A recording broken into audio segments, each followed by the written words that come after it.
এই জীবনচক্রের শেষ কোথায়? মধ্যবিত্তের জীবনচক্র আসলে একটি নিঃশব্দ আত্মত্যাগের গল্প। তারা কাঁদে না, তারা বোঝা বয়ে চলে।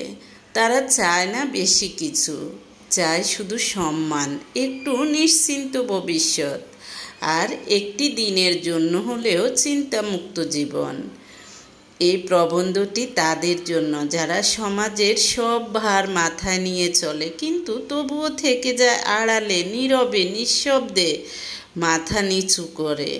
মধ্যবিত্তের জীবন মানেই আত্মনিয়ন্ত্রণের মহাকাব্য। তারা আমাদের সমাজের মেরুদণ্ড, তাই তাদের প্রতি সম্মান দেখানোই আমাদের নৈতিক দায়িত্ব। মধ্যবিত্ত মানুষের জীবন হলো ত্যাগের গল্প। মধ্যবিত্ত শব্দটি শুনলে চোখে বেশি ওঠে কিছু ক্লান্ত মুখ, যাদের স্বপ্ন আছে কিন্তু সাধ্য সীমিত। সমাজের এমন এক শ্রেণী যারা গরিব না, তাই সাহায্য পায় না, আবার ধনীও না, তাই আরামেও থাকতে পারে না। মধ্যবিত্তের জীবন যেন একটি ঘূর্ণিফাক অভিশপ্ত জীবনচক্র, যার শুরু আছে কিন্তু শেষ নেই। এই চক্রে একবার ঢুকে গেলে জীবন যেন কেবলই চলতে থাকে, থামে না। কখনো ছোটবেলায় স্বপ্নে রাঙা দিন। মধ্যবিত্ত পরিবারে জন্ম মানে ছোটবেলা থেকে শেখানো হয় সবচেয়ে ভালোটা করতে হবে, না হলে টিকতে পারবে না। খেলাধুলার সময় নেই, প্রাইভেট কোচিং, পরীক্ষার চাপ, এ নিয়েই শৈশব কেটে যায়।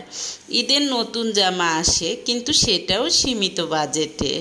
অন্যেরটার সঙ্গে তুলনা করতে গিয়ে শিশু মনেই বুঝে যায় আমরা কিছুটা কমে আছি।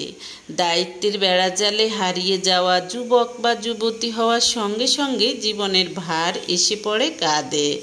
স্নাতক শেষে চাকরি না মিললে পরিবারের চাপ, প্রতিবেশীর প্রশ্ন, আত্মীয় স্বজনের তিরস্কার, সব কিছু মিলে নিঃশ্বাস নেয়ারও ফুরসত থাকে না।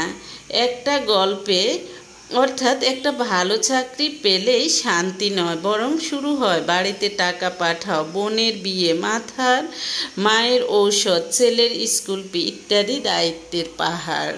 হ্যাঁ, এগুলোর যেন শেষ নেই। মধ্যবিত্ত বুঝে জীবনটা কত হিসেবি হতে হয়। বাসা ভাড়া, বাজারের খরচ, বাচ্চার স্কুল, বিদ্যুৎ বিল, চিকিৎসা খরচ, সব কিছু একা টেনে নিতে হয়। স্ত্রী হয়তো চাকরি করে না, করলেও তার আয়ে সংসার চলে না। কখনো কখনো দুজনে চাকরি করেও দুই বেলা শান্তিতে খাওয়া কঠিন হয়ে পড়ে। ত্যাগের কোনো প্রতিদান নেই। একটা সময় আসে যখন সন্তান বড় হয়, হয়তো ভালো চাকুরি